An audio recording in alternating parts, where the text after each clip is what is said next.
All right, just because I haven't given you quite enough things to be worried about.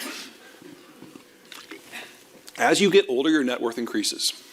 Especially once you hit your 50s, your kids are moving out, the house is paid down. But if you're not raising kids and your house is paid for, your expenses have dropped. But you've been at your job for 30 years, your income's high. That split generates net wealth. And we are our richest in the last 10 years before we retire. At that point, you liquidate your stocks and your bonds and you go into T-bills and cash, because if there is a market or a currency crash, you will never be able to recover. So you have more and more money as you age until you're 65 and then it goes away. Normally, this hasn't really mattered, because normally this is what our demographic profiles have looked like.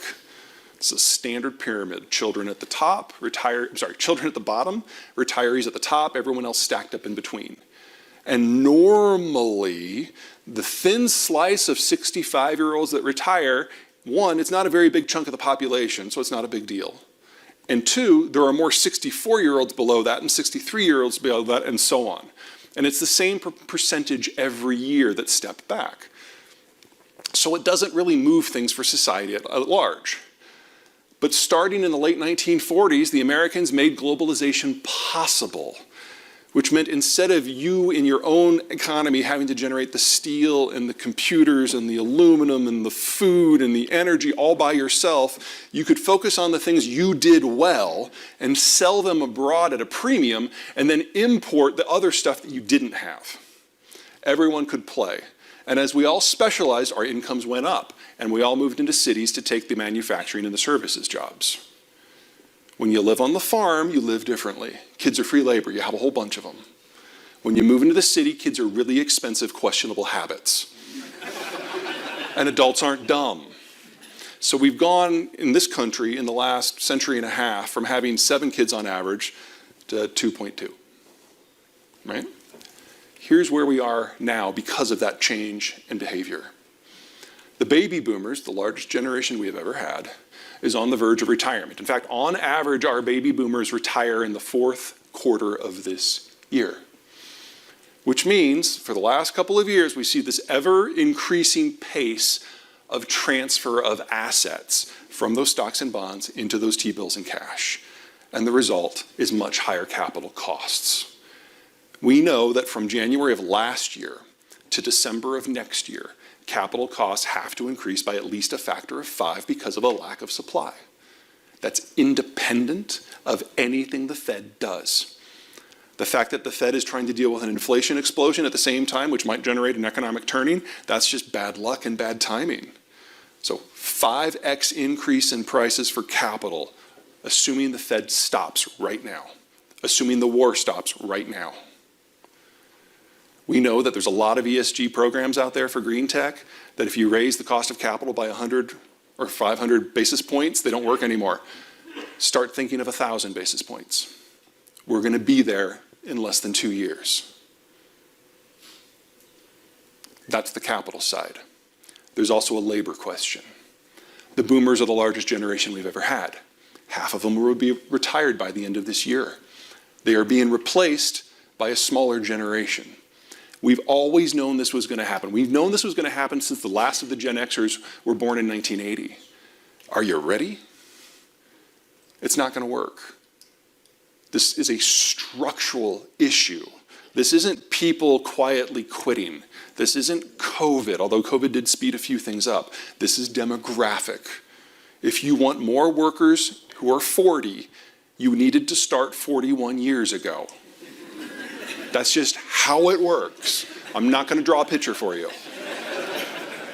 Okay, next generation down, Gen X. This is my generation. We are part of the second smallest generation in American history. And when we look at the boomers, I mean, mostly we're just filled with disgust. But we have learned from them, even if it's just learned what not to do. When the boomers entered the market back in the 80s, there were so many of them that they pushed down the cost of labor because they outcompeted each other for wages. That forced most families to put a second worker into the workforce.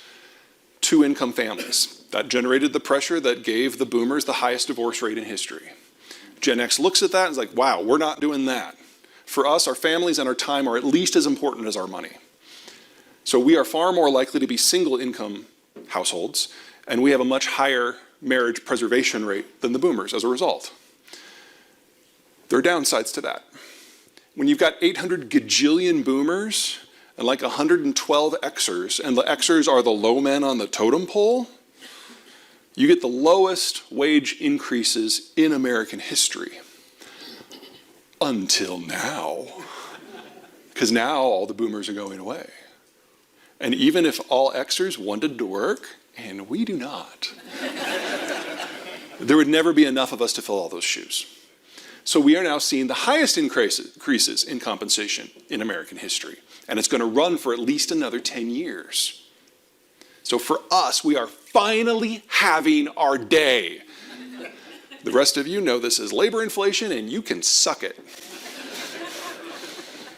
Zoomers, new kids on the block, born since 2000. They are the youngest generation. They are also the smallest generation, and they are not millennials. Now, millennials have a number of characteristics that are accurate and backed up by the data. Collegiate, cooperative, work well in groups, touchy-feely management skills, their forte, absolutely, strongly supported by the data. That's not the Zoomers. See, the millennials were raised by the boomers. They were told they were special. Whatever. Zoomers were raised by Gen X. We never told them they were special. We told them they were behind, that they could never trust anyone, that Social Security and Medicare and Medicaid weren't going to be there for us, so of course they're not going to be there for you. You're on your own. You trust no one. You have to be better. Not better than the millennials. That's easy. No. Better than everyone.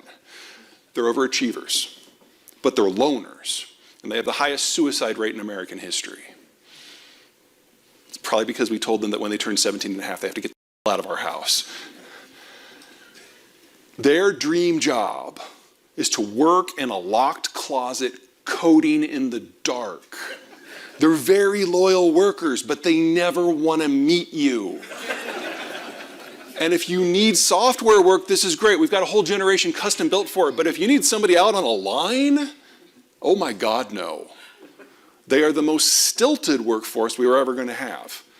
And we know exactly how many we have. We know exactly what the flow into the workforce for the next 20 years is going to be. They're already here. Just like we know exactly what the outflow because of the boomer retirement is going to be. This calendar year, that's a shortage of 400,000 workers a year. That will probably peak around 2032 at somewhere between 900,000 and 1.2 million shortage. That's our labor environment. We know exactly what it's going to look like for the next decade. Final generation, the millennials. We've talked about some of the positive aspects, so it's only fair to talk about some of the negative. Lazy, entitled, show up for work at the crack of 1 p.m. Data also supports that for half of them. The other half have always done everything we've always expected of them, demanded of them. They graduated from college in 3.5 years. They didn't go to Europe to find themselves for a decade. They went straight into the workforce. And because of it, they got screwed. When the financial crisis hit in 2008, they were the last ones in the door. They were the first ones kicked out. So whether it's because the millennials did everything right or everything wrong, they missed out on 3 to 5 years of core formative work experience in their 20s, and they will never get that back. They are the least skilled worker demographic we have ever had for their age group, and they will be until the day they retire. The hope for the labor market to get back to where we were in 2019 still lies with millennials. Indirectly, it lies with their kids. A large generation generates a large generation. All we have to do for the labor market to fix itself is wait for the millennials to have their kids, for them to grow up, get trained, and then enter the workforce, which will first happen in large number in the year 2042. It's not often that you get an economist telling you